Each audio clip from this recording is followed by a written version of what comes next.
আজকে আমাদের এখানে যে তোলাবাজ ধান্দাবাজ চিটিংবাজ মন্ত্রী আছে, শুধুমাত্র তোলা ছাড়া কিছু বোঝে না। আজকে 4 বছর অতিক্রান্ত হয়ে 5 বছর বিধানসভায় পড়লো। আমরা ভেবেছিলাম যে আমরা একজন ক্যাবিনেট মন্ত্রী পেয়েছি, মন্তেশ্বরবাসীর সুরাহা হবে। স্বাধীনতার পর প্রথম ক্যাবিনেট মন্ত্রী পেয়েছি, কিন্তু আমরা কি দেখলাম? সাধারণ মানুষের সব আশা থাকে না ডাল গম বাড়ির।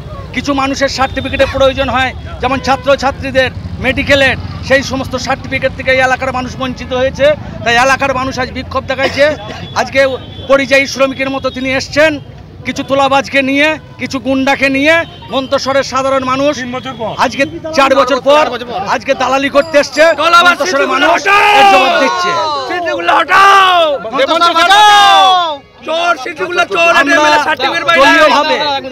দলীয়ভাবেও যেমন আমরা কোনোদিন ওকে পাশে পাইনি, আজকে প্রশাসনিকভাবে যে উনি একজন মন্ত্রী বা বিধায়ক, আমরা একজন সাধারণ মানুষের সার্টিফিকেট দিতে পারিনি। বিধায়কের কাছে সার্টিফিকেট আনতে গেলে বলেছে স্ট্যাম্প আনিনি। সাত গেছে উনি 2-1 দিন আসতেন, তুলে চলে যেতেন, কলকাতা যেতে বলতেন। সেখানে গিয়ে মানুষকে বলতেন নাপিত দিকে নখ বেড়েছে, তোদেরকে এখানে আসতে হবে। তাই সাধারণ মানুষ বহিঃপ্রকাশ এই ক্ষোভ সাধারণ মানুষ দেখাচ্ছে। আর সিদ্দিউল্লাহ কালাকে মন্তেশ্বরের সাধারণ মানুষ মানবে না।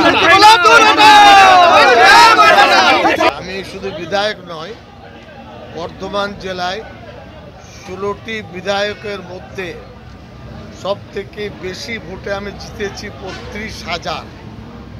বিগত লোকসভা নির্বাচনে 48,000 ভোট মন্তেশ্বর মঙ্গলকোট দিয়েছে। আমি বুঝতে পারছি না, এই সমস্ত ভাড়াটে মুখ, এরা দল করে না, এরা একেবারে গুন্ডা বাহিনী। এদেরকে ভাড়া করা হয়েছে এবং তৃণমূল দলকে ধ্বংস করার, অপমানিত করার, মমতা ব্যানার্জিকে হেয় করার চেষ্টা হচ্ছে। আমার আজ থেকে একটা সন্দেহ তৈরি হচ্ছে যে এত শক্তি পাচ্ছে কোথায়? এদের সাথে মাওবাদীরা তো যুক্ত নেই, এরা শক্তি পেল কি করে? দলের ক্যাবিনেট মন্ত্রী কোন কাজটা আমি করিনি? এখানে এই বন্যায় ভেসে গিয়েছিল, বসেছিলাম এখানে ডেড বডি উদ্ধার করার জন্য, স্পেশাল বোট এনেছিলাম, তারপরে এলাকায় রিলিফ দিয়েছি। কোন জায়গায় আমি কাজ করি? কারণ তোলাবাজি, কারণ হলো দলের নামে মমতা ব্যানার্জির ছবি, অভিষেকের ছবি বিক্রি করে ত্রাস তৈরি করা।